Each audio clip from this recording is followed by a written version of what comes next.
کرامت کے بارے میں وضاحت فرمائیں، کیا کرامات واقعی حقیقت میں ہوتی ہیں یا یہ جو ہمارے خوش بیان مقررین ہیں ان کی تقریروں میں پائی جاتی ہیں؟ ہمارے ہاں تو کم سے کم 15 سے 20 ہوتی ہیں روز. آپ خود دیکھ لیں گے، ابھی جب مرضی آ کے بیٹھ جائیں دیکھیں ہوتی ہیں کہ نہیں ہوتی. کرامت کیا چیز ہے؟ دیکھو، میں ایسے کسی کے گھٹنے پہ ہاتھ رکھتا ہوں اور میں اللہ سے کہتا ہوں پروردگار اسے شفا دے دے. اللہ اسے شفا دے دیتا ہے. وہ یہ سمجھے گا اس کی کرامت ہے. میری کوئی کرامت نہیں ہے، میرے اللہ کا کرم ہے. اصل چیز کرم ہے مالک کا، کرامت نہیں ہے. کیوں؟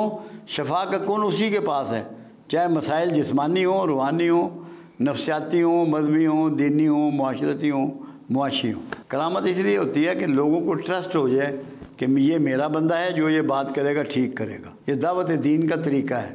جیسے پیغمبروں کو معجزہ عطا ہوتا ہے نا، معجزہ پیغمبر کا فعل نہیں ہوتا، معجزہ اللہ کا فعل ہوتا ہے.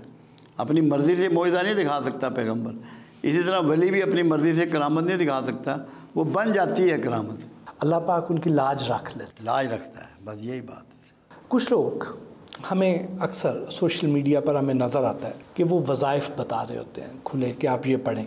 تو کیا وظائف کے لیے کسی کی اجازت ضروری ہوتی ہے یا اس طرح کوئی بھی بتائے اور اس پر عمل کرنے کا فائدہ ہوتا ہے؟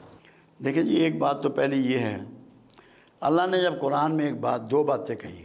ایک تو یہ کہا کہ مجھے میرے خوبصورت ناموں سے یاد کرو، تو کہیں مینشن نہیں کیا کہ اجازت لو کسی کی. ایک جگہ یہ کہا کہ تمہارے دلوں کو اطمینان ہو ہی نہیں سکتا میرے ذکر کے بغیر، وہاں بھی اجازت کا ذکر نہیں. اجازت تو یہ ہم لوگوں نے گھڑی تاکہ ہمارے پاس آئے گا، اجازت لے گا، کچھ نہ کوئی مال لے کے آئے گا یا کوئی دے کے جائے گا. تو یہ اجازت تو ہے وہاں سے. اس میں صرف ایک ٹیکنیکل بعض اوقات ایشو آ جاتے ہیں جس کے لیے اجازت کی شاید ضرورت پیش آتی ہے. میں لاہور میں تقریر کر رہا تھا، میری پہلی کتاب کا پہلا لیکچر تھا اللہ الصمد. ایک ڈاکٹر صاحب تھے، انہوں نے پی ایچ ڈی کیا ہوا تھا ہسٹری میں. انہوں نے یہ سوال مجھ سے کیا. میں نے ڈاکٹر صاحب سے پوچھا، میں نے کہا آپ کیا ذکر کرتے ہیں؟ کہتے ہیں اللہ ہو کا. میں نے کہا گول کیا ہے؟ کہ بیٹیوں کی شادی ہو جائے.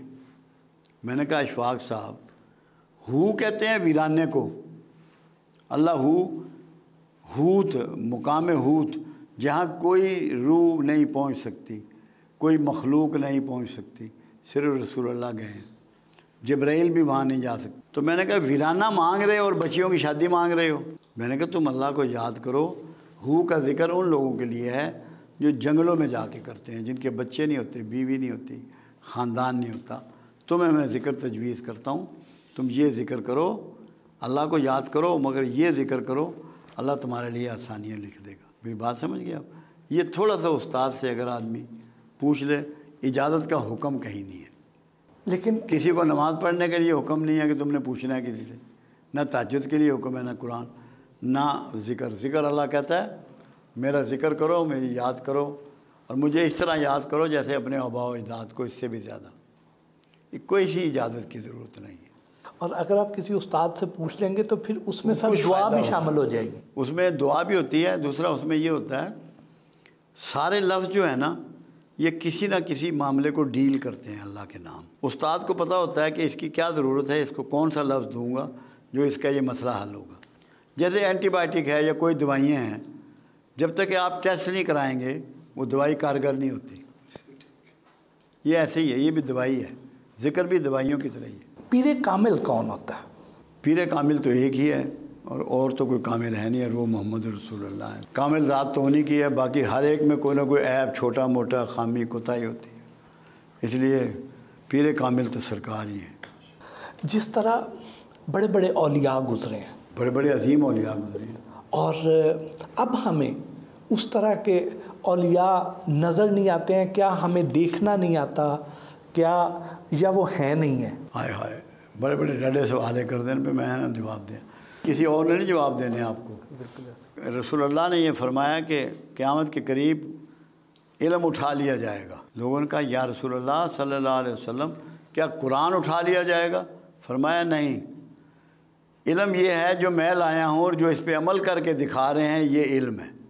جو وحی کے علم پہ ایکٹ کر رہے ہیں یہ علم ہے.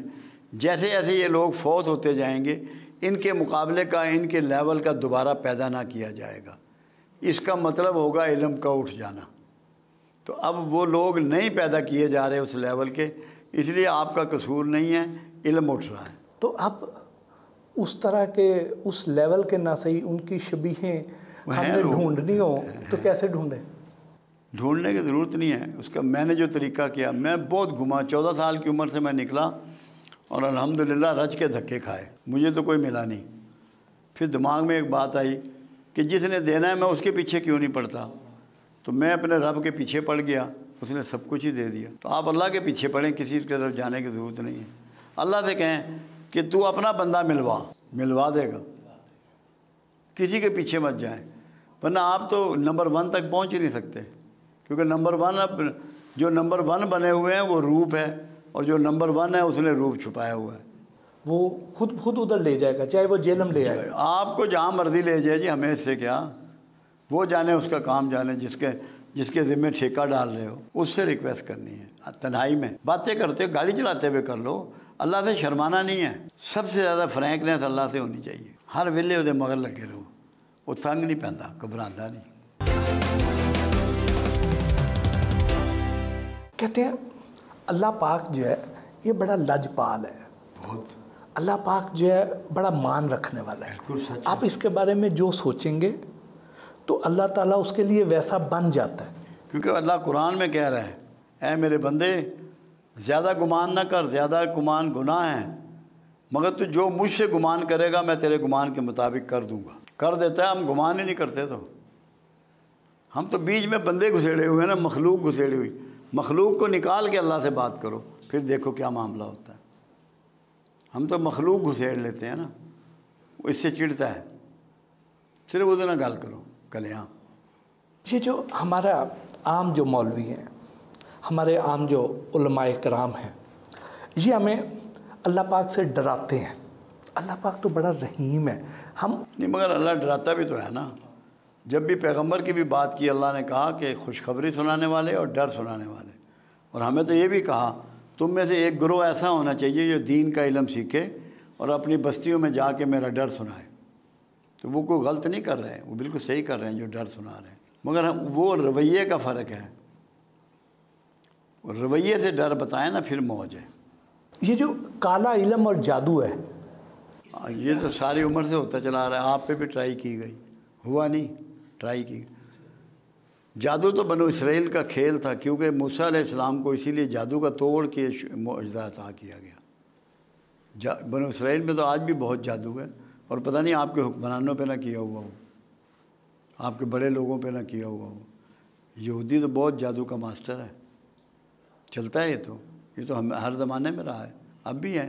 یہاں پہ عیسائی بھی کرتے ہیں، کچھ اپنے آپ کو سو کال مسلمان کہتے ہیں مگر ان کاموں میں پڑے ہوئے ہیں۔